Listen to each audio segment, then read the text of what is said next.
Good morning, good afternoon, good evening. Across this great wide world of ours, a great state of where I'm at, located right in the great state of Ohio. And today, I'm still continuing this rant about the BIA, Bureau of Indian Affairs, how we need to reform this. And like I've said this previously a lot of times, is that this is an antiquated, out of date system that was set up in the 1830s, was under the John C. Calhoun, was under the Secretary of War, eventually in the 1840s, became under the Department of Interior, but still the issue became that moving Native American tribes more westward in an isolated area involved the military at the time, the cavalry, and whatever else. That part of this came the issue with Grant, which he called the Indian problem, and forcing Native Americans and getting rid of their food source. And one of the things I wrote in one of my papers, we had at one time, there could have been estimated before Western settlement by the European settlers, about before the frontier was settled, there could be an estimated 500 million buffalo that, that roamed across the plains, Great Plains, even into some of them even came into the Ohio Valley. And by the beginning of the 1900s, we only had 500 left. So that was just the decimation of the American bison. Luckily, it didn't come extinct, such as a species as the passenger pigeon, which was more or less came extinct because it became a sport to shoot the passenger pigeon. Because there again, that became an issue, and it's one of these contentions that I would argue, which in needless, if for right so, is that before the concept of preservation, a lot of things became, especially under Teddy Roosevelt or TR and Gifford Pinchot and James R. Garfield, a lot of the issues became on conservation rather than preservation. In other words, conserve the natural resources rather than preserve the resources where they would not be used. Though Roosevelt would set aside land more than and up to a point until the Clinton in the 1990s would set aside more national park land. And the case in point now, we're under a new administration, and I'm willing to bet, if I was a betting man, that I don't think this current administration is going to set aside, excuse me, set aside massive parts of land for national parks, and actually it cut the budget for the national parks. Excuse me. So take that with a grain of salt.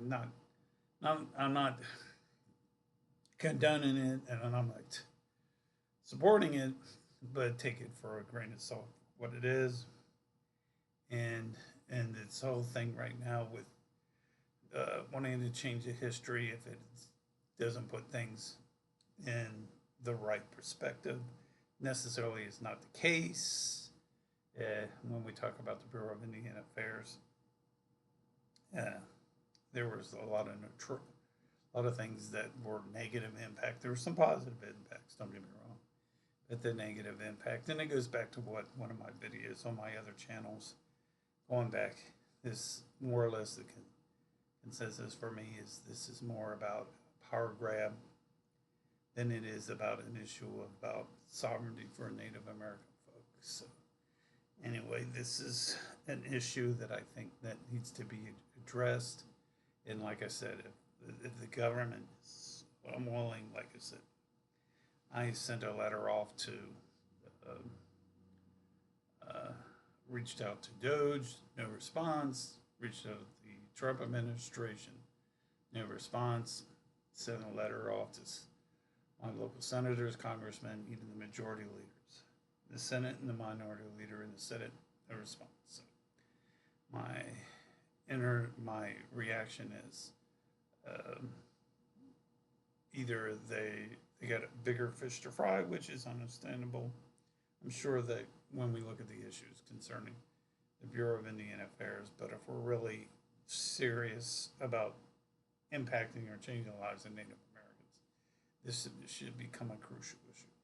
And like I said, I'm not saying that, but this current administration, if they're looking at streamlining seriously about cutting the budget, they would have seriously looked at the BIA, and that didn't occur.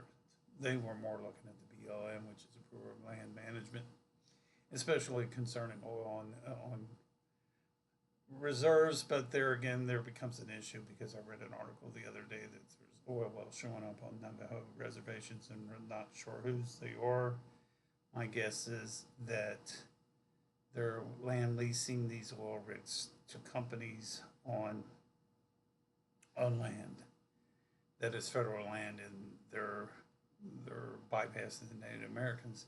Just in the case of Standing Rock and the issue of the XL pipeline, which to me, as far as I'm concerned, is still on the table concerning the issues that's occurring on with Alberta and British Columbia concerning the santar oils in those areas and the availability of fracking or unconventional wells for oil, which there again, where we're talking about BIA, Bureau of Indian Affairs, comes an issue of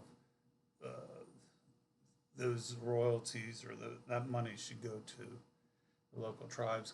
Case in point, some tribes, case in point in Oklahoma, like I believe the Seminoles in the early 1900s, 1930s, 40s, became very wealthy because of the find of oil on the reservation. But my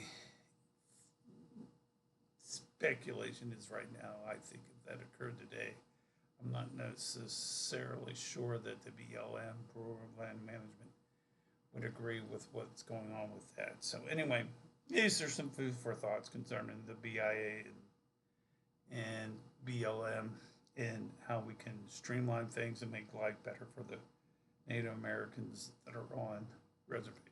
Anyway, please like and subscribe to my channel. If you want to leave comments or suggestions, feel free to reach out to B. Thomas Miller, Psych, is the way it's spelled, B-T-H-O-M, B-T-H-O-M-A-S, Miller, M-I-L-L-E-R, Psych, P-S-Y-C-H, @gmail.com.